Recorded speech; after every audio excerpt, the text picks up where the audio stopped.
Okay, so Wild ended up making a trade that I don't think anybody saw coming. I don't think Avs fans saw this coming. I didn't see this coming. Nobody saw this coming.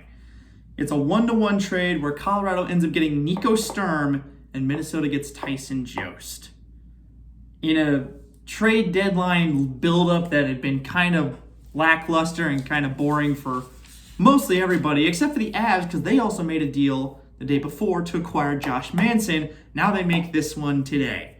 It's a 1-for-1 trade, and it's basically just fourth line guys being swapped, which it's hard to think of Tyson Jost as a fourth line guy, but that's the minutes he was getting in Colorado because he was, one, not performing as well as he used to, say 2019 numbers. He wasn't putting up those numbers, but he was also getting buried under a lot of talent on the Avs roster. There's a lot of good players on there, and it was kind of hard for Jost to reach to the top without being exceptional.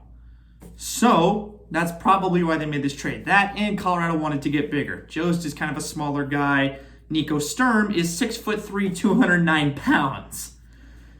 And their numbers are practically similar. Sturm had 9 goals, 8 assists, 17 points in 53 games this season with the Wild, while Jost had 6 goals, 8 assists for 14 points in 59 games for the Avs. So the slight edge goes to Sturm, but it's not really much of a factor, at least not on that front. Basically, both teams are trying to do things that help out their situation. For the Wild, they're trying to get better at center depth, and this definitely helps. Now, it might not look like that, considering if you look at faceoff percentage, Sturm significantly outperformed Jost. Sturm had a 51.7 faceoff win percentage, while Jost had 39%.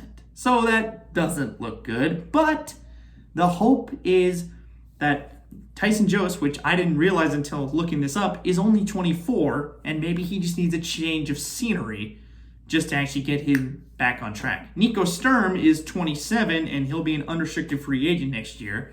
So this is probably a rental piece for the Avs. And that's if he stays. Because this could also be another piece where the Avs use him to send to Philadelphia to get Claude Giroux back for them. That could also happen.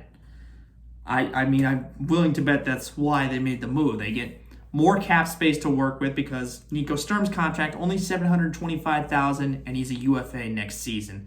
While Tyson Jost, $2.3 million cap hit with 2 years, counting this year, left on his contract.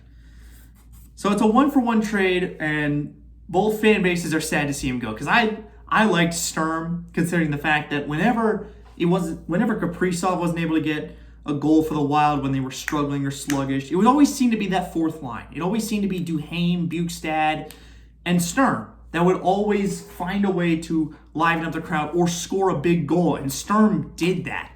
A lot of his 9 goals were big goals that really changed the course of the game. So it's tough to see a guy like that go, even though he's a fourth line guy. And he had been kind of slowly getting chipped away out of the lineup a little bit as more games went on. We started seeing more Connor Dewar in the lineup, which Dewar's good. He's a good prospect.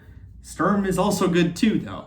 So he will be missed, and Avs fans really miss Tyson Jost because he had just always kind of been that grinder for them. That always one guy that never really complained, always seemed to have a happy mood, and he was just fun. He was the former 10th overall pick in the 2016 draft for the Avs.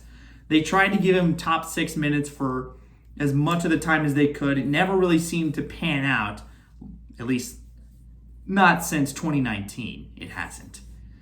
He's gotten buried on the depth chart, not really getting a lot of good ice time on. So hopefully this helps him out because the Wild need center depth, and Tyson Jost could do that. Again, he's only 24, and I think the Wild are banking on a change of scenery.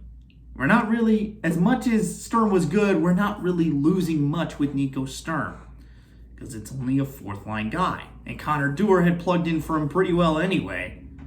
I mean, again, it's tough to see a player that you grow with go because the Wild hadn't made a deal pretty much the whole year, I don't think.